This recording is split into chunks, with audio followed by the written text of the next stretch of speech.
ونصلي على رسوله الكريم أما بعد.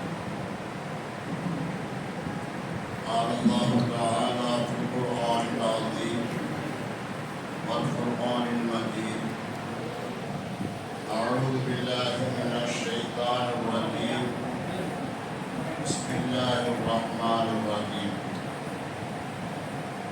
كل من عليها فان ويبقى وجه ربك ذي الجلال والإكرام. صدق الله العلي العظيم وصدق رسوله النبي الكريم ونحن على ذلك من الشاهدين والشاكرين والحمد لله رب العالمين. அனைத்து புகழும் அல்லாஹ் ஒருவனுக்கே உண்டாவதாக.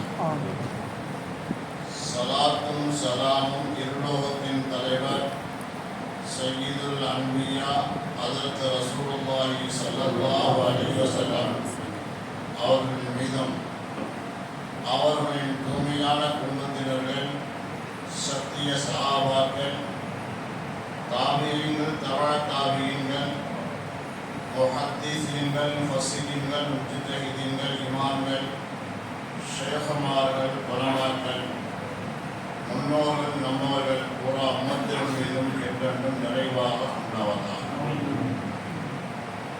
கண்ணியத்திற்குரிய பெரியோர்களே, சகோதரர்களே, தாய்மார்களே, எனக்கு கொடுக்கப்பட்ட தலைப்பு வஹதத்துல் வஜூத் என்ற தலைப்பு. ஆன்மீகத்திலேயே மிக சிரமமான ஒரு தலைப்பு, கஷ்டமான ஒரு தலைப்பு இந்த தலைப்பு தான். இந்த தலைப்பை எடுத்துக்கொள்ளும்படி பேச்சாளர்கள் சொன்னால் இது எங்களால் சாத்தியப்படாது என்று அவர் சொல்லிவிட்டார். சரி, இன்ஷா அல்லாஹ் நாம் அதை பற்றி ஓரளவு எடுத்து கூறுவதற்கு முயற்சி பண்ணலாம் என்ற அடிப்படையில் உங்களுக்கு முன்னால் வஹதத்துல் வஜூத் என்ற தலைப்பை பேசலாம் என்று இருக்கிறேன். வஹதத்துல் வஜூத், வஜூத் என்று சொன்னால் உண்டாயிருப்பது, வஹதத் என்று சொன்னால் தனித்திருப்பது, தனித்து உண்டாயிருக்குதல் என்று அதற்கு அர்த்தம். இந்த வஹதத்துல் வஜூதை பற்றி அனைத்து மதத்தினுடைய தன்னை பெரியவர் என்று வாதிடக்கூடிய அனைவர்களுமே இதில் தனி கவனம் செலுத்தியிருக்கின்றார்கள். ஆனால் அவர்கள் வந்த பாதைதான் வேறு. அவர்கள் வந்த பாதைதான் வேறு. ஆனால் எல்லோருமே வஹதத்துல் வஜூதை அடைவதற்காக வேண்டி போட்டி போட்டிருக்கின்றார்கள். ஏதோ ஒரு வகையிலே ஒரு விதமான சக்தியை அவர்கள் தனக்குள்ளே உண்டாக்கி கொள்கின்றார்கள். அவர்களில் நம் மதத்தை சார்ந்தவர்களாக இருக்கட்டும் அல்லது மாட்டு மதத்தை சார்ந்தவர்களாக இருக்கட்டும், யாரா இருந்தாலும் சரி, அவர்கள் அனைவருமே இப்பதில் தனி போட்டி போட்டு ஏதோ ஒரு வகையில் அவர்கள் வெற்றி பெற்றதாக தங்களை கூறிக்கொள்கிறார்கள். இதைத்தான் அல்லாஹ் சொல்றான், குல்லு ஹிஸ்பின் பிமா லதைஹிம் ஃபரிஹூன். ஒவ்வொரு கூட்டமும் தன்னிடத்திலே உண்டான ஒரு திறமையை, ஆற்றலை, ஒரு ஜபத்தை எடுத்து அதில் அவர்கள் மகிழ்ச்சி அடைகின்றார்கள் என்பது அவருடைய கருத்து. ஆனால் இன்றைக்கு இந்த ஆற்றலை உண்டாக்கிக் கொள்ளக்கூடியவர்கள் யாராவது இருக்கின்றார் என்று பார்த்தால் அது எண்ணி கூட சொல்ல முடியாத அளவுக்கு மிகவும் பின்தலையில் இருக்கிறது. நம்முடைய ஆன்மீகவாதிகளுடைய கருத்துக்கள் என்ன சொன்னால், ஆன்மீகத்திலே 3 தரஜாக்கள் அந்தஸ்து இருக்கிறது. ஒன்று சாலிஹீன்களுடைய கூட்டம், இன்னொன்று ஆரிஃபீன்களுடைய கூட்டம், இன்னொன்று வாசிலீன்களுடைய கூட்டம். இந்த வாசிலீன்கள் கூட்டம் தான் வஹதத்துல் வஜூதை முழுமையாக அடைய முடியும், அறிந்திருக்கிறது மட்டுமல்ல அடைய முடியும். சற்று விளக்கமா சொல்வது என்று சொன்னால், ஒரு மனிதன் தொழுகின்றான், நோன்பு வைக்கின்றான், ஜக்காத்து கொடுக்கின்றான், வசதி இருந்தால் ஹஜ்ஜுக்கு போகின்றான். இவைகள் எல்லாமே அவனத்தில் விடாமுயற்சியாக இருந்தால் அவர்கள்தான் ஆன்மீகவாதியை தேடி அடைய வேண்டும். எதற்காக வேண்டி? ஆரிஃபாக மாறுவதற்காக வேண்டியும் வாசிலாக ஆகுவதற்காக வேண்டியும் தேடி அடையும். நம்ம நிறைய உலமாக்களை பார்த்துக்கிறோம். தேவபந்தில் வாழ்ந்த ஹஜ்ரத் ரஷீத் கபூர் அலி மிகப்பெரிய ஒரு ஆலிம், தொழுகையை பேணிக்க உள்ளவர். அவர் ஆரிஃபை தேடி சென்றிருக்கின்றார். அப்படி சென்றிருக்கும் பொழுது ஒரு ஷைகை அவர் பார்த்திருக்கின்றார். அந்த ஷைகிடத்திலே போய் சந்திக்கலாம் என்று போனால் அவர் ஒரு ஆலிம் அல்ல. ஒரு ஆலிம் அல்லாவிடத்தில் இது கிடைக்குமா? கிடைக்காது என்ற எண்ணம் அவருடைய உள்ளத்திலே ஊடுருவி பாய்ந்திருந்தது.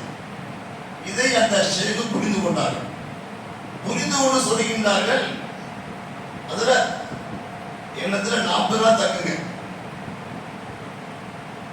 அப்படின்னு சொன்னாங்க. நான் அதுக்காக உங்ககிட்ட வரல, இங்க யாருன்னு பார்த்துட்டு போலான்னு வந்தேன் அப்படின்னு சொன்னேன். அதுல கெஞ்சி நான் கெஞ்சி கேட்கிறேன், 40 ரூபாய் தக்குங்க. முடியாது. ஒரு மாதம் 30 ரூபாய் தக்குங்க. முடியாது. ஒரு வாரம் தக்குங்க. முடியாது. 3 நாள் தக்குங்க. முடியாது. ஒரு இரவு தக்குங்க. அப்ப யோசிச்சு, சரி நாளைக்கு செய்ய வேண்டிய புரோகிராம் இருக்குது, இருந்தாலும் ஒரு நாள் தனிப்பட்டுறேன் சொல்லி ஒரு இரவு தங்குங்க. ஆனா ஒரு நிபந்தனை என்ன அப்படின்னாக்க, என்னை 25 தொழில் சொல்லக்கூடாது, 20 டஃபில் தொழில் சொல்லக்கூடாது,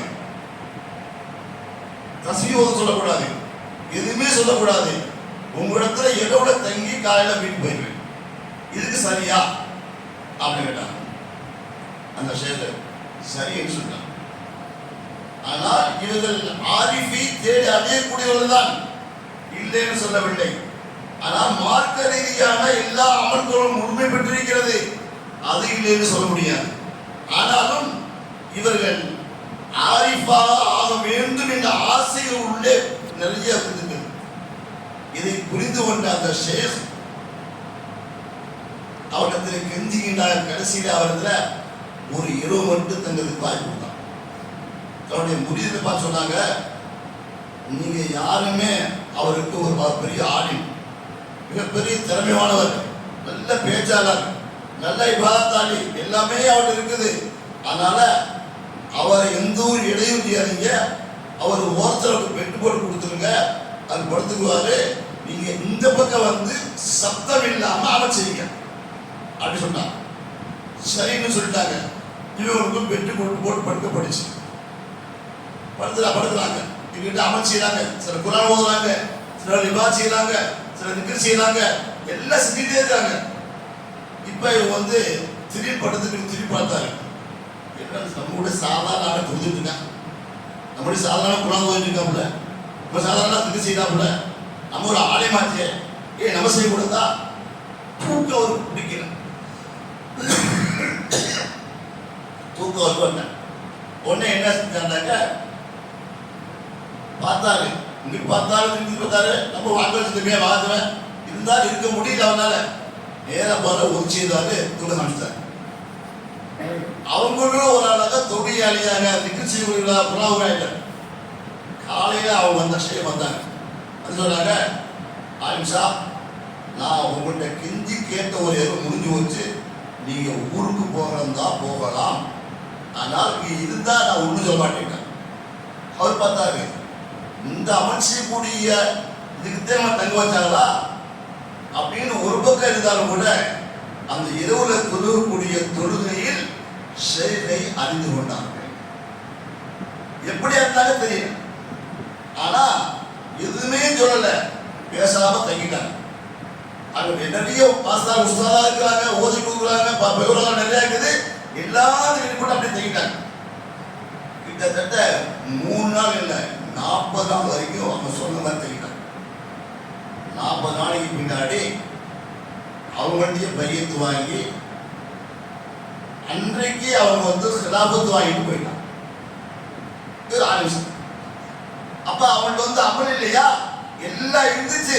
ஆனா அல்லாவை அடைவதற்காக முதல் தரமான ஆரிஃபாக எப்போ ஒரு ஷேகிட்ட ஒருத்தர் பையத்து வாங்கி அந்த முன்னாடி உள்ள ஹக்கம் வெளிப்படையான அமல்கள்லாம் முடித்து விட்டு ஆன்மீகத்தில் அந்தரங்கத்தில் நுழைய வேண்டும் என ஆசைப்பட்டு அவர் அமல் செஞ்சாரோ அப்ப அவருக்கு பேரு சாலிக்கின்னு சொல்லுவார்.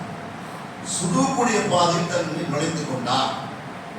எப்ப இவர் நுழைஞ்சாரோ இப்ப அந்தரங்கத்தை சுத்தப்படுத்தக்கூடிய பொறுப்பு செயலுக்கு அந்தரங்கத்தை அவங்க சரிப்படுத்தி அவரோட கெட்ட எண்ணங்கள், தீய பார்வைகள், குரோதத்தன்மை, போட்டி, பொறாமை எல்லாத்தையும் கொஞ்சம் கொஞ்சமா அவரை சரி பண்ணி 40 நாளுக்குள்ள அவர்கள் தாங்களாகவே சரியாயிட்டார்கள்.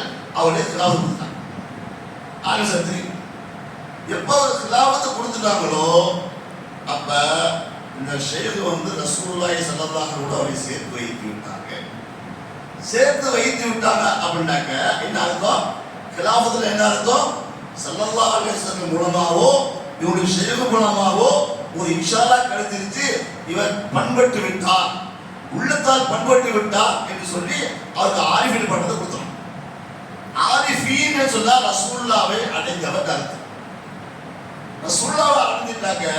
துனியாவுடைய எல்லா ஹகீகத்துக்களும் அவருக்கு அல்லாஹ் ரசூல் மூலமாக முஹப்பத் இஷ்க் ஆஷிகே ரசூல் மூலமாக சொல்லுவாங்க. ஆஷிகே ரசூல், மாதிஹு ரசூல், ஆஷிகு ரசூல், மாதிஹு ரசூல், அது தாகில் ரசூல். அதாவது ரசூலுல்லாஹ் மீது அது விழுந்த புகழ்றது எப்போ வரும்? ஷேகுட்ட தொடர்பட்டாங்க.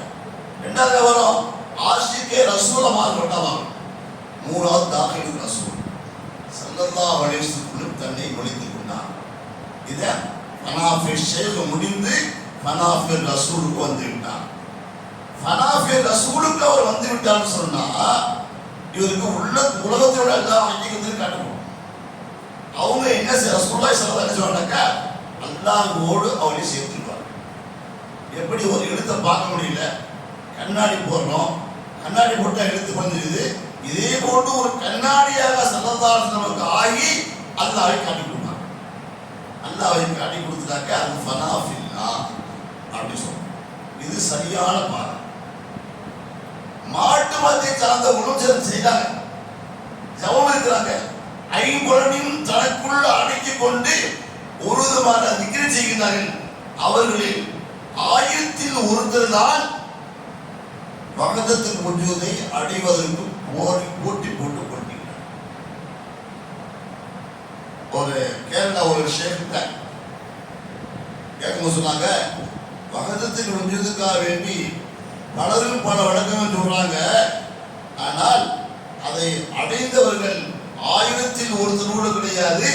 ஆனால் அதை மறைத்து தங்களுடைய பெருமையை வெளிப்படுத்துவதற்காக வேண்டி, தான் ஒரு குரு என்பதை காட்டிக் கொள்வதற்காக வேண்டி, மக்களிடத்தில் தனக்கு ஒரு இடத்தை பிடித்துக் கொள்வதற்காக வேண்டி, மக்களிடத்திலிருந்து வருமானத்தை பெற்றுக் கொள்வதற்காக வேண்டி அவர்கள் வேஷம் போட்டு அணுகின்றார்கள். ஆனால் இஸ்லாத்தில் அப்படி அல்ல. அவர்கள் தன்னை அழித்துக் கொண்டு பணிவாயிருந்து எல்லா விதமான கெட்ட குணாதி இருந்து எல்லோரிடத்திலையும் ஸல்லல்லாஹு அலைஹி வஸல்லம் அல்லாஹ் ரசூலுல்லாஹ் சொல்லிக் கொடுத்தார்களோ அந்த பாதையை தான் அவர்கள் பார்க்கின்றார்கள். இவர்கள் தான் ஃபனாஃபில்லா போயிட்டார். ஸல்லல்லாஹு அலைஹி வஸல்லம் அடைந்து விட்டாக்க ஃபனாஃபில்லாவுக்கு போவதற்குள்ள வழிகளை நமக்கு லேசாக்கிடுவார். ஆனால் தேட்ட நமக்கு இருக்கிறது. சரி, இப்ப அல்லாஹ் என்ன சொல்றாங்க, என்ன சொல்றாங்க? வஹதத்தில் உஜூத் என்று சொன்னா உஜூதில் தனித்தவன், தனக்கு நிகர் யாரும் கிடையாது என்று அவருடைய ஆன்மீகவாதம் முடிவு செய்திருக்காங்க. ஒண்ணு. இரண்டாவது, கிதாபுகள்ல சொல்றாங்க ஹாலிக்குக்கும் மஹ்லூக்கும் மத்தியில வித்தியாசம் என்ன? ஹாலிக்கு வந்து அல்லாஹ், மஹ்லூக்குங்கிறது எல்லா படைப்புகளும். துனியாண்டா சொல்றது மாசிவல்லாஹி தஆலா, அல்லாஹ்வை தவிர உள்ள எல்லா வஸ்துக்களுமே துனியாவை சேர்ந்தது. அவர் சொல்றாங்க, கிதாபில் எழுதியிருக்காங்க, இந்த துனியாவில் எல்லா வஸ்துக்களுக்கும் பேர் வந்து மும்கின் வஜூத். இந்த வஜூத் இருப்பதற்கு சாத்தியம் இருக்குது. அப்படின்னா என்ன அர்த்தம்? இன்றைக்கு இருக்கலாம், நாளைக்கு மறைஞ்சு வரும். இதை பற்றி மும்கின் சொல்றது, இருப்பதற்கு சாத்தியம் இருக்குது. ஆனா அல்லாஹ்வுக்கு வந்து வாஜிபுல் வஜூத், அல்லாஹ் இருப்பது வாஜிப், அவனுக்கு கட்டாயம் செஞ்சு ஆகணும். அவன் இல்லையோ சொன்னால் உலகத்தில் எதுவும் கிடையாது. அந்த மாதிரி ஒன்று இருக்கிறது தான் வாஜிபுல் வஜூத். இது மும்கின் வஜூத், அது வாஜிபுல் வஜூத். வாஜிபுல் வஜூதுக்கு பேர் தான் மும்கின் வஜூத் இல்லை. அதாவது வஹதத்துல் வஜூத் சொல்லப்படுது. பலமகளை சொல்லுவாங்க. இது நமக்கு புரியுற மாதிரி ஒரு நல்ல விளக்கம். யாரை கியாமத்துல் எல்லா உலகத்துக்கு பூரா அழிச்சிருவாங்க. அழிச்சிட்டு எல்லாம் தலைமட்டமாயிரும். அப்ப அல்லாஹ் தன்னுடைய பெருமையை வெளிப்படுத்துவான். நீ மண்ணில் முழுக்குள்ளியும் என்னுடைய ஆட்சி அதிகாரம் யாருக்குரியது என்று அல்லாஹ் கேட்பான். எங்கிருந்து பதில் வரும்? எல்லா பக்கத்துல இருந்து ஒரே குரல்ல ஏற்பத்து குரலுக்கு பதில் வரும். லில்லாஹில் வாஹிதில் கஹ்ஹார், அடக்கி ஆளக்கூடிய ஒருவனாகிய அல்லாஹ்வுக்கே எல்லாமே அப்படின்னு ஒரு சத்தம் வரும். இது எல்லாமே கிதாபில் படிச்சிருப்பாங்க, அல்லது பயான்ல கேட்டிருப்பாங்க, எடுத்திருப்பாங்க. இப்படி ஒரு நிலை வரும். அந்த நிலைக்கு பேர் தான் வஹதத்துல் வஜூத். அல்லாஹ் தனித்திருக்கிறான், யாருமே இல்லை. அன்றைய நேரத்தில் சரி ஸல்லல்லாஹு அலைஹி வஸல்லம் பத்ர் களத்துல யுத்தத்துக்காக போயிருக்கிறாங்க. பத்ர் களத்துல 360 பேர் சஹாபாக்கள் இருக்காங்க. எதிரிகள் 1000க்கு பக்கத்துல இருக்காங்க. ஆனா அந்த 1000க்கு பக்கத்துல கூடிய அந்த எதிரிகளுடைய சக்தி பலம் என்னன்னாக்க, எல்லாத்துக்குமே நல்ல ஒரு பயிற்சி இருக்குது, எல்லாத்துக்குமே ஆயுதம் இருக்குது, எல்லாத்துக்குமே எல்லாவிதமான சக்தியும் ஆற்றலும் இருக்குது. நினைத்தால் ஒவ்வொருத்தரும் 10 பேர் அடிக்கலாம். அந்த அளவுக்கு அவருக்கு வந்து திறமை இருக்குது. ஆனா சஹாபாக்கள்கிட்ட என்ன இல்லை? எந்த ஒரு ஆயுதமும் அதிகம் இல்லை, பணபலமும் இல்லை, படைபலமும் இல்லை, எதுவுமே இல்லை. ஒரே ஒன்றுக்கு அல்லாஹ் என்ற நம்பிக்கை தான். அல்லாஹ் நம்மோடு இருக்கிறான் என்ற நம்பிக்கை தான் அவட இருந்துச்சு. இப்ப நம்பிக்கை இருந்த நேரத்தில் ஸல்லல்லாஹு அலைஹி வஸல்லம் இரவு நேரத்தில் அல்லாஹ்விடத்தில் முறையிடுறாங்க. என்ன முறையிடுறாங்கன்னு சொன்னா, யா அல்லாஹ், எங்கள்கிட்ட எதுவுமே கிடையாது, இப்ப நீ எங்களை அழித்து விட்டால் அல்லாஹ் அல்லாஹ் சொல்லக்கூடிய யாருமே இருக்க மாட்டாங்க. அதனால இரவு பூரா அல்லாஹ்வை திக்ர் செய்தார். எப்படி செய்தார்களா? ஹய்யுல் கய்யூம் ஹய்யுல் கய்யூம் ஹய்யுல் கய்யூம் என்று அழுதுகிட்டே பேசி பூரா அல்லாஹ் பறையிட்டார். இது அர்த்தம், நித்திய ஜீவனே, நிலைத்திருப்பவனே, நீதான் எல்லாமே. நீ உன்னை பற்றி மக்களுக்கு மத்தியில் வெளிப்படுத்த வேண்டும் சொன்னால், உன்னை வணங்கக்கூடிய மக்கள் உலகத்தில் இருக்க வேண்டும் சொன்னால், இன்றைக்கு எங்களுக்கு வெற்றியை கொடுக்கணும் என்ற அடிப்படையில் ஹய்யுல் கய்யூம் ஹய்யுல் கய்யூம் என்பதாக ஸல்லல்லாஹு அலைஹி வஸல்லம் சொல்லிக்கிட்டே தான் இருப்பாங்க. அபூபக்கர் ரலியல்லாஹு அன்ஹு சொல்றாங்க, யா ரசூலல்லாஹ், நிறைய அல்லாஹ்ட்ட கேட்டீங்க, அல்லாஹ்வும் குர்ஆன்ல சொல்லிட்டா உங்களுக்கு வெற்றி கிடைக்கும்னு சொல்லிட்டா, ஒன்று வெற்றி கிடைக்கும், அது வீர மரணம் கிடைக்கும், அல்லது ஒரு வெற்றி இந்த மதுர்களத்துக்கு வந்தவர்கள் வெற்றி பெறுவீங்க, அல்லது வியாபாரம் கொடுத்து வெற்றி பெறுவீங்க அப்படின்னு அல்லாஹ் சொல்லிட்டா, ரெண்டு ஏதாவது கிடைக்கும் சொல்லிட்டா. ஆனால் இன்றைக்கு நீங்கள் இந்த செய்த திக்ரின் மூலமாக இன்றைக்கு அந்த பதில் வரக்கூடிய அந்த காஃபிர்களை அல்லாஹ் தோக்க வைத்து உங்களுக்கு வெற்றி கொடுப்பான் அப்படின்னு ஸல்லல்லாஹு அலைஹி வஸல்லம் அவர்கள் ஆதரவுகள் வெளியே வந்து பார்த்தார்கள். அவருடைய பார்வைக்கு எல்லாமே பிரகாசமாக வெற்றி நமக்கு கிடைக்கும், வெற்றியில் ஆயிடுவோம் என்ற நிலை அவருக்கு வந்தது. இதுதான் உண்மையான வஹதத்துல் வஜூத். இந்த வஜூதாகிய தனித்தவர்களுடைய அல்லாஹ்வை அடைவதற்காக வேண்டித்தான் எல்லோரும் பாடுபட்டாங்க, எல்லோரும் முயற்சி பண்றாங்க. இன்னைக்கு ஆன்மீகவாதிகள் 3 நிலையில இருக்காங்க, யாரும் இல்லை. இப்ப ஆரம்பத்துல வந்து தக்காத்து கொடுக்கணும், தமக்கு எல்லாம் கொடுக்கணும், எல்லா நிலையும் அழிந்ததற்கு பின்னாடி தான் ஒரு செயலை பிடிக்க வேண்டும் என்ற நிலை மாறி அவன் செயலுடைய கடத்தை பிடித்ததற்கு பின்னாடி தான் அவன் தொழிலாளியாக மாறுகின்றான். அவன் செயலுடைய கடத்தை பிடித்தால் தக்காத்தை எப்படி கொடுக்கணும் கேட்டு காத்து கொடுக்கணும், நோம்பை எப்படி நோன்பு வைக்கலாம், இப்ப ஒரு மனிதர் செயலை அடைவதற்கு முன்னால் எல்லாமே சரியா செய்கிறானாக்க அது கேள்விப்படுகிறான். இந்த நிலையை இல்லை, ஹாப்பி இல்லை. அப்புறம் எப்படி அல்லாஹ் அடைய முடியும்? அப்படி அல்லாஹ் போக முடியும்? யோசிக்க வேண்டிய திருச்சியில நத்தஹா பாஷா அஹமதுல்லா அலி அவங்க அடையிருக்காங்க. அவங்க அப்படியே அங்கிருந்து புறப்பட்டு வந்தாங்க. அரபு நாட்டிலிருந்து வந்தவங்க அங்கிருந்து ஒரு மலைக்கு கீழே அப்படியே அல்லாஹ்ட்ட தொழுது தியானம் பண்ணிட்டு இருந்தாங்க. ஆனா அந்த மலையுடைய அமைப்பு என்னன்னு சொன்னா, மேல ஒரு சாமியார் உட்கார்ந்தார். அந்த சாமியாரு எப்போதுமே ஜபம் இருப்பார். வகதத்தின் உஜூத அடைவதற்காக வேண்டி அவர் ஒரு பாடுபட்டார். அவர்கிட்ட ஒரு சில சக்திகள் அவருக்கு உண்டாச்சு, சந்தேகம் இல்லை. நீங்க நிறைய சாமியார்ட்ட உண்டாக்குது, சாய்பாபாங்க அவனுக்கு உண்டாக்குது, எத்தனையும் உண்டாக்குது. இதெல்லாம் என்னது?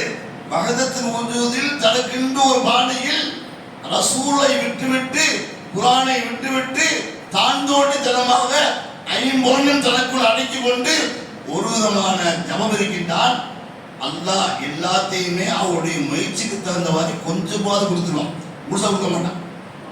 அப்படி இருந்து அவன் மேல அவனுக்கு ஊர் மக்கள் தான் போய் அவன்கிட்ட போய் ஓதி பார்த்துட்டு அவனோட ஜபம் வாங்கிட்டு ஆசி வாங்கிட்டு வரக்கூடிய பழக்கம் இருந்தே இருந்துச்சு.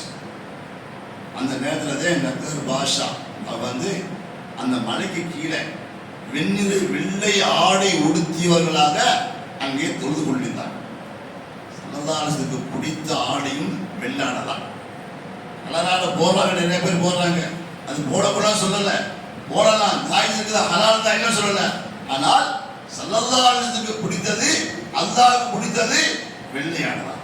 இந்த வெள்ளை ஆடை எப்படி தான் எங்க இருந்தாங்க அசோலியத்து, நான் பெரும் மசாலா தான். அவங்க எங்க போனா வெள்ளை எடுத்துவாங்க. அரநாடு இருந்தாங்க, இந்த கோட்டை போட்டுங்களே, ஆமா செருப்பு கலை சிறப்பு நடக்க முடியாது. எங்க நபி, எங்க அல்லாஹ் எனக்கு வெள்ளாடையை தான் பிரியப்பட்டார்கள். அதை தேவை இந்த ஆடை உடுத்த மாட்டேன்ட்டாங்க, கோட்டு போட மாட்டாங்க, கருப்பதையா கலதையா பார்க்க பக்காரா இருக்கும் முடியாதுட்டாங்க. அதனால அவருக்கு ஏற்பட்ட மதிப்பு அது அலாதியானது. அவனுக்கு சரி சொல்ற நோக்கம் என்னன்னாக்க, வெண்ணறைய ஆடை உடுத்தி அங்கே அவர்கள் வந்தார்கள். பார்த்த மக்களுக்கு அப்படியே ஒரு கவர்ச்சி போயிடுச்சு. அங்க போகக்கூடிய உள்ள சிலர் இங்க வந்தாங்க. இவங்கிட்ட நம்முடைய கஷ்டங்களை குறையிட்டாங்க. சரியா போயிட்டு சரியா போயிட்டு இப்படி நாள் போக போக மேலே போகக்கூடிய கூட்டம் குறைந்து இவருக்கு கூட்டம் நடந்துருச்சு. இந்த நிலை அந்த சாமியார் மேல இருந்து பார்க்கலாம், என்னடா அப்படி கூட்டம் குறைஞ்சு போச்சு, கீழே போயிட்டு இருக்காங்க. இந்த விஷயம் அப்பதான் உடனே கீழே யாரோ ஒருத்தர் வந்திருக்கிறாரு, அவர் இப்படி செய்யறாரு. அப்ப இஸ்லாம்ல அவர் என்னன்னு தெரியாது, ஆன்மீகம் என்னன்னு தெரியாது, அவன் ஒரு வகையில போயிட்டு இருக்கிறான். இவ்வளவுதான் முடியும்.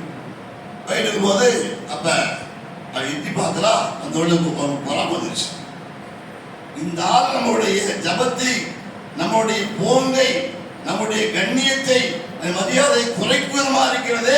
அதுக்கு மேலாக நமக்கு வரக்கூடிய வருமானம் போய்விட்டது நினைச்சு அங்கிருந்து ஒரு பெரிய பாறாங்கத்தை உருட்டி ஒரு மோத்தாக உருட்டிட்டான். எல்லாம் பெரிய பாறாங்கள், எல்லாம் 10 பேர் 100 வருஷத்துல அசைக்க முடியாத பாறாங்கல்ல. அதை ஒருத்தர் கையால உருட்டா அந்த சக்தி, ஆன்மீக சக்தி அவர் உருட்டி வரும். அது ஒரு பரடு வருது. இவர்களுக்கு அல்லாஹ் காட்டி கொடுத்து விட்டார். உன்னை அழிப்பதற்காக வேண்டி சாமியார் மகன் அவனுடைய பெரிய பாறாங்களை உருட்டி வருவது சத்தத்தை கேட்ட உடனே தொழுதுவங்க கைவிட்டான். கையை காட்டினாங்க, அது அப்படியே அந்தரங்கத்தில் அப்படியே நின்று கொண்டது. இன்னைக்கு போய் பார்க்கலாம், அதாவது திருச்சியில அந்த மலைக்கோட்டையில ஒரு அந்த பெரிய பாறாங்கல் அப்படியே நிற்கிறது. அன்னைக்கு அவங்க போட்டு உத்தரவு தான் அப்படியே நிற்குது. அப்படி என்னோட பார்த்தோம், என்னடா போகல நின்று வச்சு, ஓ அவர் நம்மளோட பெரியவளா இருக்கணும் அப்படின்னு நினைச்சு கீழே இறங்கி வந்தான். கீழே அவர் சந்திச்சு நீங்க என்னோட பெரியாளா அப்படின்னு கேட்டாங்க. இவங்கள்ட்ட அப்ப சூஃபியார்களாச்சே சொல்லுவாங்களா? இல்லப்பா நான் சாதாரண ஆளுங்க, எனக்குலாம் எந்த இது கிடையாது. எப்படி பாட்டீங்க? எனக்கு தெரியாது. உன்னையும் என்னையும் படைத்த ரப்பு என்னை கையை காட்ட சொன்னால் கையை காட்டினேன், அது தானா அனுப்பிவிட்டது. அதற்கு கொண்டு எனக்கு சக்தி கிடையாது. அல்லாஹ் அக்பர். நீங்க அல்லாஹ் சொன்னாங்க இல்லையா, அல்லாஹ் இந்த வார்த்தைக்கு எவ்வளவு பெரிய பவர் சொன்னாங்க இல்லையா. அன்றைய காலத்துல கூட எதிரிகள் வந்து என்ன செய்றாங்க, ரொம்ப கடுமையான எதிரிகள் கோட்டைக்குள்ள இருக்கிறாங்க. இப்ப ஒரு பெரிய கூட்டம் சொல்ல வெளியே இருக்குது, அது வந்து அநியாயம் பண்ண அவனை உடைக்க மாட்டேன், உள்ள போக முடியல, உடனே இல்லாதது அல்லாஹ் அக்பர் அல்லாஹ் அக்பர் போட்டாங்க. அந்த போற்றக்கூடிய அந்த சுவர் அப்படி கீழே விழுந்துச்சு. இன்னைக்கும் சொல்லுவாங்க, எங்கேயாவது தீ பிடிச்சிருந்தாங்க அங்க போய் நின்று எல்லாருமே அல்லாஹ் அக்பர் அல்லாஹ் அக்பர் சத்தம் போட்டாங்க, தீ அங்கே போயிடும். நம்ம என்ன சொல்லி வந்து தீ இருந்தாங்க அல்லாஹ் எல்லாரும் என்ன செய்ய போச்சு, கட்ட போச்சு, அது போச்சு, கட்டத்தான் அறிஞர் வந்து அல்லாஹ் சொல்றதில்லை. எல்லாரும் அங்க இருந்து எல்லாரும் ஒரே குரலில் அல்லாஹ் அக்பர் அல்லாஹ் தான் பெரியது, இந்த நெருப்புக்கு சக்தி கிடையாது என்ற நீயத்தோடு சொல்லியிருந்தால் அந்த நெருப்பு தானா அல்லாஹ்வுடைய வார்த்தைக்கு ஒரு பவர். அவன் அடையக்கூடிய வழி வேற வழி, பல தெய்வங்களை வணங்கி கொண்டிருக்கிறான், செஞ்சுட்டு இருந்தான். அப்ப அவன் கேட்கிறான், எனக்குள்ள சக்தி கொண்டு இருக்குதான் கேட்டான். இல்ல எனக்கு எந்த சக்தியும் இல்லைன்னு சொல்ல. இல்ல நீ கல்ல டிபார்ட்மெண்ட் என்னை போட்டி ஓடவா அப்படின்னு கேட்டான்.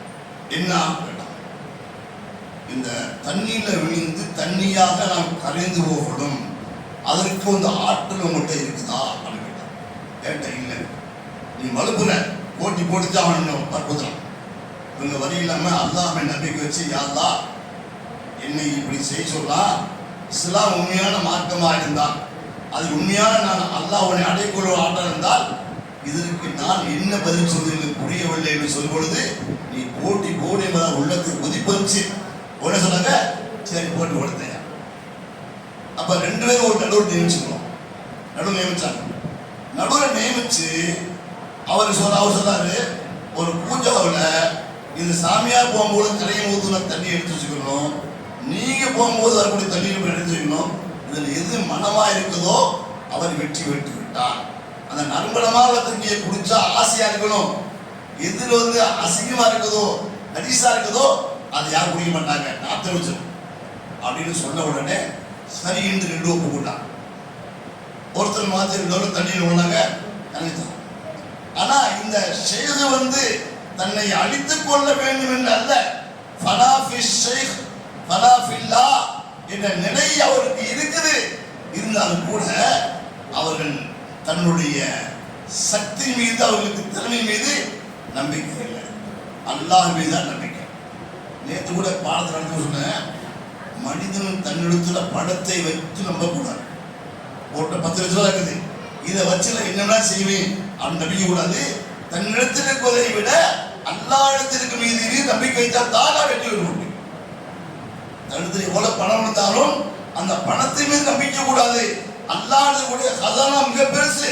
லில்லாஹி கஸாயினு ஸமாவாத்தி வல் அர்து, வான பூமி அனைத்துடைய கஸானாக்களும் அல்லாஹ்விடத்தில் இருக்கிறது என்ற நம்பிக்கையோடு இருந்தால் இவன் நினைப்பா என்று இருக்குது அற்ப காசு இன்னைக்கு நாளை போயிடும், அவனுக்கு நிறுத்தமா இருக்கும். அதான் செய்வான், தர்மம் செய்ய ஆரம்பிச்சுவான், தேவனை கொடுக்க ஆரம்பிச்சிருவான். இதே அது ஒரு நல்ல வழி இல்லை. அந்த அடிமையை சொன்னாங்க, எனக்கு எந்த ஒரு சக்தியும் கிடையாது அப்படின்னு சொல்லிட்டு அவனை போட்டி போட தயாராயிட்டான். யாரெல்லாம் நீ தான் உதவி செய்ய போட்டி போட்டாங்க, இவங்க வெற்றி போட்டாங்க, தூக்கு போயிட்டு நடுவராக கேட்கிறாரு. இவர் பார்க்கிறாரு, உன்னுடைய தண்ணி மட்டும் நடுவராக காரணம் என்ன? அப்ப சொன்னாங்க, அது காரணம் என்னன்னு சொன்னா, இவர்கள் ரசூலுல்லாஹி ஸல்லல்லாஹு அலைஹி வழியில், இஸ்லாத்துடைய அடிப்படையில் நல்ல வழியில் தன்னை சுத்தப்படுத்திக் கொண்டு தூய்மையா இருந்து ஆசா பாசங்கள் உலகத்தில் எதுவும் இல்லாமல் தன்னை அல்லாஹ் பக்கம் அர்ப்பணித்தார்கள். அவருடைய வெளிப்பாடு தான் தன்னை சுவையா இருக்கிறேன். ஆனால் அந்த மனிதர் அவர் தன்னை தற்பிடித்துக் கொள்கிறார். பொன்னாசை அதிகம், பேராசை அதிகம், எல்லாம் அதிகம் பார்க்கிறாரு. குறிப்பிட்ட ஒரு நேரத்தில் தன்னை அடக்கிக் கொண்டு அவர் தவம் இருந்தார். எந்த வழியில? தீய வழியில் செஞ்சார். ஆனால் நான் தெரிந்து போச்சு அப்படின்னு சொன்னார். இந்த மாதிரி எல்லாத்துக்கும் நிலை இருக்குது. ஆனால் அதில் அல்லாஹ்வை அடையக்கூடியவர்கள் 1000 ஒருத்தர் கூட கிடையாது. இப்ப தண்ணீரா மாறினாங்க இல்லையா? இதுக்கு பேர் என்னங்க? சைருன் இலல்லாஹ், அல்லாஹ்வுடைய ஹல்கோடு தன்னை மாற்றிக்கொள்ளுதல் ஒன்று. இன்னொன்று இருக்குது சைருன் ஃபில்லாஹ், அல்லாஹ்விலே தன்னை அழித்துக் கொள்ளுதல். எப்போ ஒரு மனிதன் ஒரு செயலை பிடித்து சாலிக்காகிறாரு, சாலிக்கில இருந்து அவர் ஆரிஃபா மாறாரு, ஆரிஃபா இருந்து வாசில் அல்லாஹ்வோடு சேருதல் என்ற நிலை வந்துவிட்டால் அதுக்கு சொல்லப்படும் அல்லாஹ் மஜஅல்னா மினல் வாசிலீன இலல் ஹக் என்பதாக நீங்க சொல்லுக என்பதாக ஸல்லல்லாஹு அலைஹி வஸல்லம் துஆ சொல்லுங்க. எப்படி அல்லாஹ் மஜஅல்னா சொல்லுங்க, அல்லாஹ் மஜஅல்னா மினல் வாசிலீன இலல் ஹக், அல்லாஹ் மஜஅல்னா மினல் வாசிலீன இலல் ஹக், அல்லாஹ் மஜஅல்னா மினல் வாசிலீன இலல் ஹக் என்று ஸல்லல்லாஹு அலைஹி வஸல்லம் வாசில் அல்லாஹ்வோடு தன்னை அணைத்துக் கொள்ளும் பொழுது அங்கிருந்து ஹக்கை அல்லாஹ்வை அடையலாம். ஹக் து ஹக் என்று நினைப்பது, ஹக் து ஹக் என்பது அதுக்கு செய்யறாங்க இல்லையா? அது செய்யறாங்க, நாத்திபே காதலியவங்க செய்யறாங்க, ஹக் து ஹக் சொல்றாங்க. அதுக்கு சொன்னாங்கன்னாக்க அவங்க மெய்நிலையை மறந்து அல்லாஹ்வை அடையக்கூடிய ஆற்றல் உள்ளவங்க ஹக் து ஹக்னு சொல்றாங்க. நம்முடைய ஷேகுமாரிலே வந்திருக்காங்க, அவங்க அல்லாஹ்வை அடையற ஹக் து ஹக் என்பதாக அப்துல் ஹக் ஹக் ஹக்னு போட்டுருவாங்க. அவங்க என் கூட ஜியாரத்து உங்களுக்கு தெரியும். அதனால அந்த ஊருக்கு போனோம், அந்த சரியான வழிகாட்டு. நாங்கள் போய் லக்னோ தங்கியிருந்தோம். லக்னோ வந்து 50 கிலோமீட்டர் போனோம். அங்கே போனால் அந்த ஷேகுடைய மக்பரா இருக்குது. ஹக் ஹக் ஹக் அல்லாஹ்வை அடைந்தவர்கள்.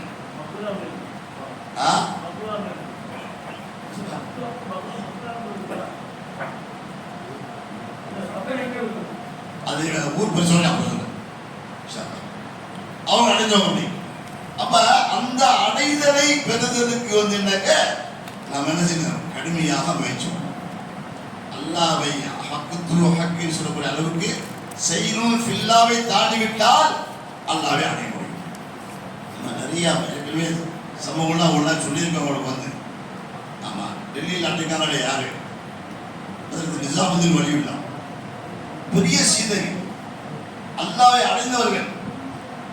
அவர்களுக்கு என்ன ஒரு செய்ய கேட்டாங்கன்னா, நீங்க அல்லாஹ்வை பிரியப்படுவது மாதிரி உங்களை நீங்க ஆக்கிக் கொள்றீங்களா, அல்லாஹ் உங்களை பிரியப்படுற மாதிரி ஆக்கிக் கொள்றீங்களா என்று கேட்டுவிட்டான்.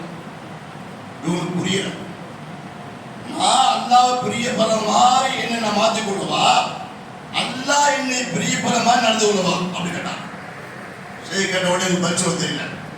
அல்லாஹ்வை பிரியப்படுறதுங்கிறது ஒன்று இருக்குது, அல்லாஹ்வை பிரியப்படணும் இருக்குது.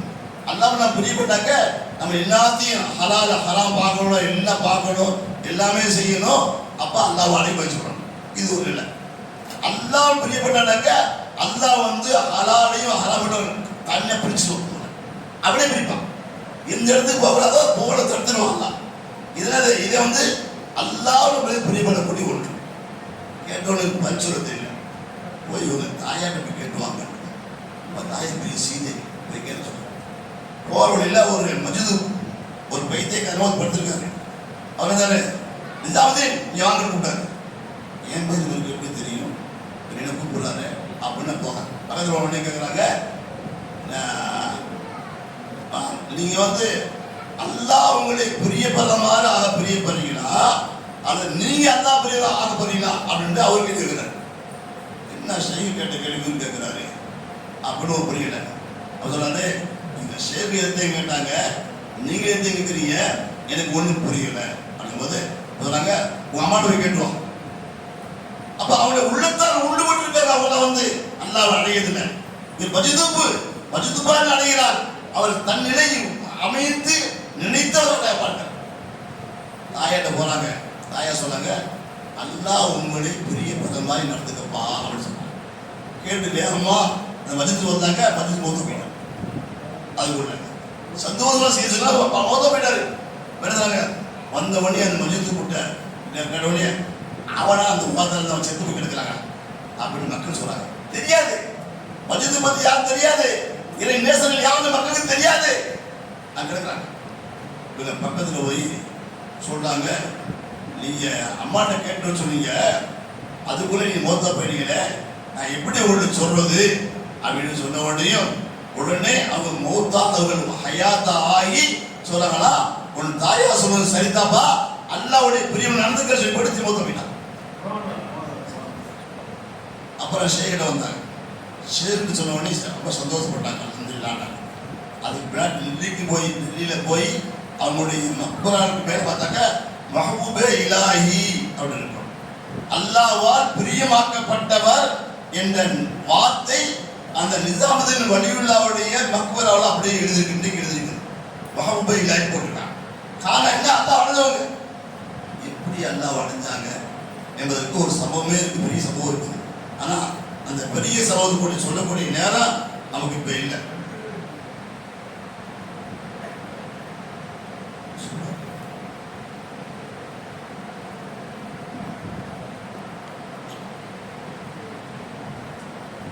பெரிய சமமா இருக்குது. ஆனா அவங்ககிட்ட ஒரு பழக்கம் இருந்துச்சு. தஃப் அடிச்சு இறை காதலை உண்டாக்கி தன்னை அறியாமல் குதூகலமாக ஆடக்கூடிய ஒரு பக்குவம் மட்டும் ஒரு இருந்துச்சு.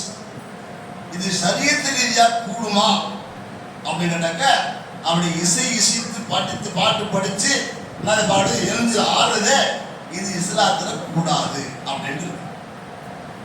இது நம்ம என்ன சொல்லுவோம், நகக்கும் நாம் வெளிப்படையை வச்சுத்தான் தீர்ப்பு வழங்குவோம் என்பது ஷரியத்து சட்டம். அந்த சட்டத்துக்கு அந்த அன்றையுடைய முகலாய ஆட்சி காலத்தில் ஒரு குத்துபுத்தின்னு சொல்லக்கூடிய ஒரு ஆலிமிஸ் இருந்தார். அவரை காதியா நியமிச்சு எங்கெல்லாம் அநியாயம் நடக்குதோ அதை தடுத்து நிறுத்துங்க, சரியத்துக்கு மாற்றமான தடுத்து நிறுத்துங்க சொல்லப்பட்டுச்சு. அந்த மாதிரி நிஜாமுதீன் செய்யறாருன்னு நேரம் நிஜாமுதீன் நீ செய்யறது சரியில்லை, மார்க்கத்துக்கு புறமானது, செய்யக்கூடாது இந்த பல தடவை தடுத்தாங்க. சொன்னாங்க, அவங்க சரின்னு சொன்னாங்க. ஆனால் நீ சொல்றது சரியில்லை, மறுப்பு தெரிவிக்க. நீங்க லாகிரியத்தான சரியத்தை முழுமையா பின்பற்றுங்கள், நான் அதை வரவேற்கிறேன் என்று சொல்லாம நீங்க சொல்றது சரியில்லை. சரி சொன்னாங்க, ஆனால் அவங்களால் இருப்பு கொள்ள முடியவில்லை. யாராவது ஒரு சபையில் உட்காந்து அல்லாஹ்வை பத்தி படிக்க ஆரம்பிச்சாக்க இவங்களும் அறியாமல் சின்னதாக டஃப் அடிச்சு ஆட ஆரம்பிச்சுவாங்க. இது பழக்கம். இப்படியே இருக்கக்கூடிய காலகட்டத்தில் ஒரு நாள் இவர்களும் அழைக்கப்பட்டிருக்கிறார்கள், அவர் அழைக்கப்பட்டிருக்கிறார்கள் தீர்மானத்தில் மேல பந்த போடப்பட்டிருக்குது. இப்போ ஒருத்தர் ஷேகுக்கு நல்லவரை அல்லாஹ்வுடைய பாட்டு பிடிப்பதாக பாட்டு பிடிக்க ஆரம்பிச்சாங்க. பாட்டு பிடிக்க ஆரம்பிச்ச உடனே இவர்கள் தங்களையும் அறியாமல் டென்ஷன் ஆரம்பிச்சு. அப்போ அவங்க சொல்றாங்க, நான் பல தடவை சொல்லி பார்த்துட்டேன், நீ கேட்கல, நான் சரியத்து பாலம் பேன வட்டிக்குது அப்படின்னு சொன்னாங்க. உடனே சொன்னாங்க, பந்த காலை வெட்டி வெளியே வரலாம், கீழே விழுந்து செத்து மடியிட்டோம் விஷயம். அது மாதிரி பந்த காலை வெட்டி விட்டாங்க. ஆனால் பந்தரும் சேர்ந்து ஆடாச்சு. அப்ப அவர் திரும்பி சொல்றாரு, என்னுடைய கடமை முடிந்து விட்டது, இனிமேல் அவர் என்ன செய்யறாரோ எனக்கு தெரியாது போயிட்டான். இதே மாதிரி இன்னொரு இடத்துல ஒரு சபையில ஒன்றாவது சுகத்தை சொல்றாங்க. அப்பயும் இதே ஒரு நிலை ஏற்படுச்சு. இருந்துச்சு ஆரம்பிச்சாங்க. இப்ப கோவம் அதிகமாக வந்துருச்சு. கோவம் அதிகமாக வந்த வழி இப்போ சொல்றாங்க, நிஜாமுதீன் நான் சொல்றதை கேட்க மாட்டேங்கிற, அந்த காலம் வெட்டி விட்டேன், அது சேர்ந்து ஆடிச்சு, இப்ப சொல்லி உட்காரு. அவங்க தன்னை அறியாம தன் நிலை மறந்து ஆடிட்டு இருக்காங்க. இப்ப என்ன செய்யறாங்க, உடனே அவர் இருந்துச்சுட்டு பிடிச்சி உட்கார் அப்படின்னு சொல்லி கீழே அமுத்தி கீழே உட்கார வச்சாங்க. திருப்பி கொஞ்ச நேரமாச்சு, இன்னொருத்தர் பாட ஆரம்பிச்சாரு. இப்ப என்ன ஆரம்பிச்சிட்டாங்க. இப்ப என்ன ஆடினோடனையும் இவங்க கோவம் ரொம்ப அதிகமாகி என்ன செய்யற நிஜாமுதீன் கீழே உட்கார் வந்து தோல் பட்டி பிடிச்சி அம்பி கீழே உட்கார சொன்னாங்க. மூணாவது தடவை அதே சபையில இன்னொருத்தர் படிக்க ஆரம்பிச்சாங்க, பாட ஆரம்பிச்சாரு. இது ஆரம்பிச்சாங்க. ஆரம்பிச்சவனையும் இப்ப இந்த புத்துபதி சொல்லக்கூடிய ஆளும் அவர்களுக்கு பக்கத்தில் போய் நின்று மெய் மறந்து இவர்கள் அப்படியே ரசித்து சிரிச்சுட்டே இருக்காங்க. எல்லாம் கேட்டாங்க, 2 தடவை அடக்குனீங்க, 3வது தடவை நீங்க அவர் அடக்கலையே, என்ன காரணம்? சரியத்தை விட்டுட்டீங்களா அப்படிங்கிறான். சரியத்தை விடல. ஆனால் முதல் தடவை அவர் ஆடும் பொழுது அவருடைய ரூஹாகிறது முதல் வானத்து வரைக்கும் அல்லாவை சந்திப்பதற்கு வேகமாக சென்று கொண்டிருந்துச்சு. அல்லாஹ் எனக்கும் அந்த ஆற்றலை கொடுத்திருந்தான். நான் முதல் வானம் வரைக்கும் போய் அவருடைய தோற்பட்டியை பிடிச்சிக்கலாம். இரண்டாவது தடவை அவர் எட்டு ஆன பொழுது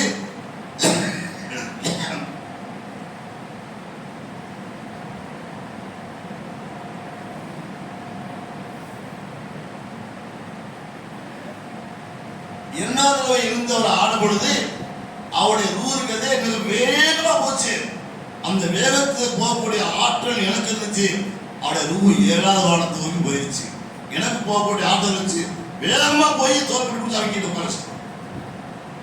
3வது தடவை அவர் எந்திரிச்சு ஆடும் பொழுது நான் சிரிச்சுட்டேன்.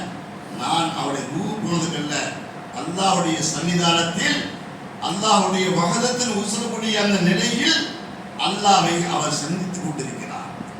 அந்த நேரத்தில் அல்லாஹ்வை சந்திக்கக்கூடிய ஆற்றல் எனக்கு இருந்தது. அதன் காரணமாகத்தான் நான் அவரை அடக்குவதற்காக நிற்கவில்லை. சரியத்தை அல்லாஹ்வுக்கு முன்னால் ஒன்றும் செய்ய முடியாது. ஆகவே அல்லாஹ்வுடைய தல்லியாத்தை பார்த்து அல்லாஹ்வின் நூறானியத்தை பார்த்து நான் சிரித்துக் கொண்டே மகிழ்ந்து கொண்டே தவிர இவருக்காக அல்ல என்று சொன்னார்னாக்க இதுதான் பகதத்து. அது நிறைய அடைந்தவர்கள் ஒரு சிலர் தான். அந்த புத்தி சொல்லக்கூடிய அந்த நீதிபதியும் அந்த நிசாமுதீன் வலியுல்லா அவர்களும் அந்த நிலையை அடைந்தாங்க. அதனால தான் அவங்க சொல்றாங்க அல்லாஹ் வஹதத்து வஜூத் எங்க பார்த்தாலும் அவன்கிட்ட தெரியணும். ஒரு மனுஷன் ஒரு முரீது பையத்து வாங்கி அமைச்சு இருக்காங்கனாக்க ஃபனா ஷேக் ஃபில்லாஹி ஃபல்லா ஃபில்லா வாரி ஃபனா ஃபில் ரசூல் மாதிரி ஃபனா ஃபில்லாவுக்கு போய்விட்டால் எதை பார்த்தாலும் அல்லாஹ் தான் அவருக்கு தெரிய வேண்டும். வேறு எதுவும் தெரியக்கூடாது. அழகான ஒரு பெண்ணை பார்க்கிறாது திடீர்னு முன்னாடி ஆதராயிட்டாக்க அவளுடைய அழகை தெரியக்கூடாது. அவளை அல்லாஹ் எப்படி படைத்தான் என்ற ரப்பினத்தினோடு இதுதான் ஒரு மனிதனுடைய பகதத்துக்கு அத்தனை சொல்றாங்க. அல்லாஹ் குர்ஆன் சொல்லிருக்கான் அஃபீ அன்ஃபுஸிக்கும் அஃபலா துப்ஸிரூன் உங்களுக்குள்ளே நான் இருக்கேன் நீங்க பார்க்கலையா? அல்லாஹ் கேட்கிறான். அஃபீ அன்ஃபுஸிக்கும் அஃபலா துப்ஸிரூன் உங்களுக்குள்ளே நான் இருக்கேன் பார்க்கலையா அப்படின்னா ஒவ்வொருத்தருக்குள்ளும் அல்லாஹ் இருக்கிட்டான். அதனால சொன்னாங்க கேட்பாங்க இஸ்அலூன கடி ரூஹ் அல்லாஹ் ரூஹ் பத்தி கேட்கறாங்கனாக்க அல்லாஹ் சொல்றா இஸ்அலூன ரூஹ் குல் ஹுவ ரப்பி குல் ஹுவ அம்ரு ரப்பி. அது என்னது? இந்த ரப்புடைய உத்தரவு கட்டுப்பட்டது. அல்லாஹ் இடத்துல ரூஹுடைய அந்த ரூஹுக்கு வந்து மனிதனுக்கு கட்டுப்பட்டது. அல்லாஹ் சொன்னாங்க மனிதனுக்குடைய எல்லா ஆற்றலையும் அல்லாஹ் தான் கொடுத்தான். அல்லாஹ் கிட்டது பல சிபாத்துகள் இருக்குது, பல குதிரத்து இருக்குது. அவனுக்கு இருக்குது குதிரத்து அவனுக்கு உள்ளது, இனாத அவனுக்கு உள்ளது, இவைகள்லாம் அவனுக்குரியது, சமணம் அவனுக்குரியது, வசனம் அவனுக்குரியது. இது எல்லாத்தையும் ஒரு அபூர்ணமாக மனிதனுக்குள்ளே கொடுத்திருக்கிறார். எப்படியாவது இந்த என்னுடைய சிபாத்துக்களை கொடுத்திருக்கிறேன், இதை நீ அறிந்து நீ முயற்சி செய்து என்னை அடைவதற்குண்டான பாதையில் நீ முற்படுவா அப்படின்னு சொல்றான். இதுக்கு காரணம் சொன்னாங்க இறுதியிலா ரப்பிக்கு வந்த எங்க நாம திரும்பி போகணும். அந்த அல்லாடத்து வந்தோம், அல்லாட திரும்பி போகணும். அந்த போகக்கூடிய நிலை நமக்கு வந்து விட்டால் இதுதான் வஹதத்து. அல்லாஹ் நம்முடைய கபூல் செய்வானா, அல்லாஹ் நம்முடைய ஏற்றுக்கொள்வானா. இன்ஷா அல்லாஹ்.